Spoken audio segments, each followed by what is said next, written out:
À situation exceptionnelle, traitement exceptionnel.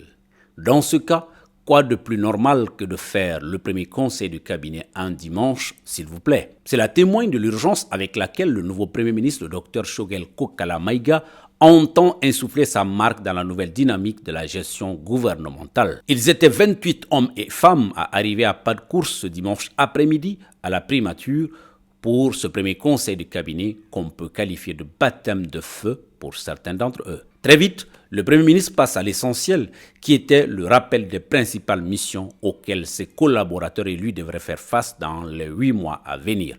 Le docteur Choguel Kokala Maïga.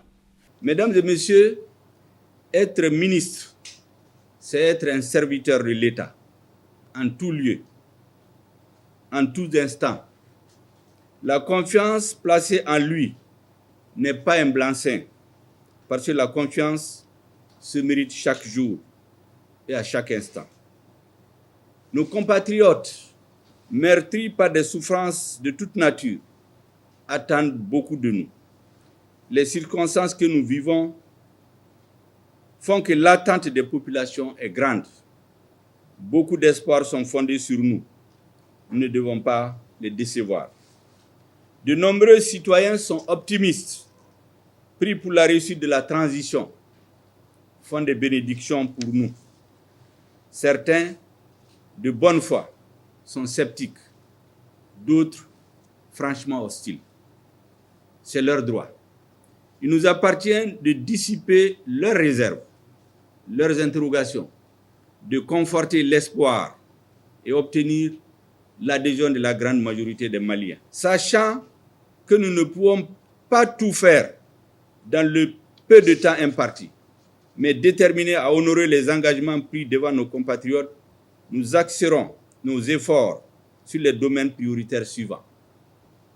L'amélioration de la sécurité, les réformes politiques et institutionnelles, l'organisation d'élections crédibles, la réduction du train de vie de l'État, la moralisation de la vie publique, la fin de l'impunité et la satisfaction d'une part importante de la demande sociale. Pour l'amélioration optimale de la sécurité, nous allierons désormais plus efficacement les opérations purement militaires qui donnent des résultats de plus en plus probants avec la création de conditions sécuritaires pour le retour de l'administration, notamment dans les zones les plus affectées par la crise en cours. Sur le deuxième chantier, le gouvernement, sur instruction du président de la transition, placera au cœur de la refondation du Mali les réformes politiques et institutionnelles. Très prochainement se tiendront à cet effet les Assises nationales de la refondation, ANR, une équipe de haut niveau composée de personnalités consensuelles et crédibles prendra en charge le processus de concertation des ANR qui devrait assurer une participation catégorielle, sectorielle, sociale et largement inclusive. Il s'agit là d'établir un diagnostic partagé de la gravité et de la profondeur de la crise, des enjeux, défis et périls et de nos vulnérabilités structurelles. Une revue de toutes les précédentes rencontres thématiques, sectorielles et nationales. Concertation, états généraux, forums, assises, dialogue national. Le gouvernement s'attachera à obtenir une trêve globale, politique, syndicale et sociale, afin de créer un climat d'apaisement, de sérénité et de confiance mutuelle. La voie sera ainsi balisée pour les réformes nécessaires à la refondation. Il s'agira essentiellement de créer les conditions d'une refonte consensuelle des textes permettant de garantir l'érection d'une administration professionnelle et moderne, de réadapter la politique de décentralisation pour une gouvernance locale plus efficace, de réviser la charte des partis politiques et la loi électorale afin de mettre un terme aux conflits post-électoraux récurrents. Pour cela, il sera envisagé la création d'un organe unique indépendant de gestion des élections, réclamé unanimement par la classe politique et la société civile.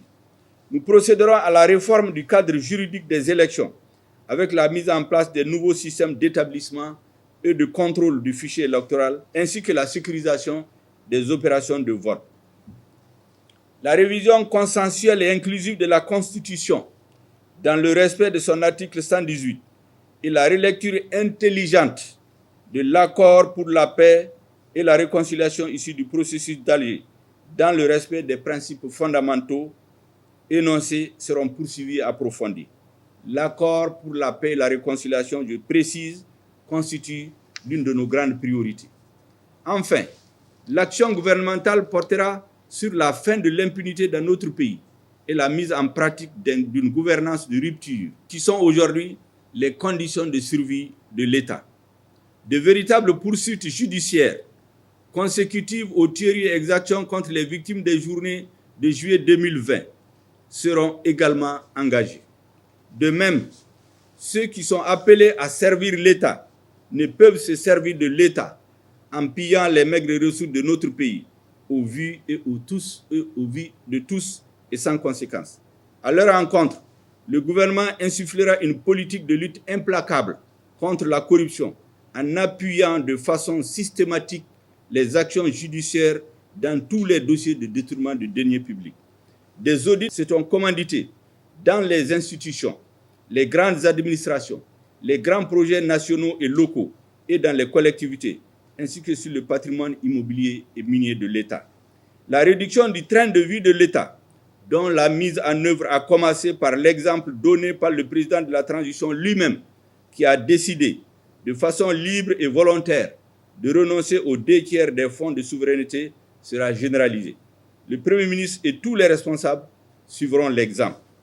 D'autres initiatives de plus grande envergure seront prises en vue de réaliser des économies substantielles qui seront utilisées pour soutenir des acteurs sociaux prioritaires à déterminer suivant les orientations du chef de l'État.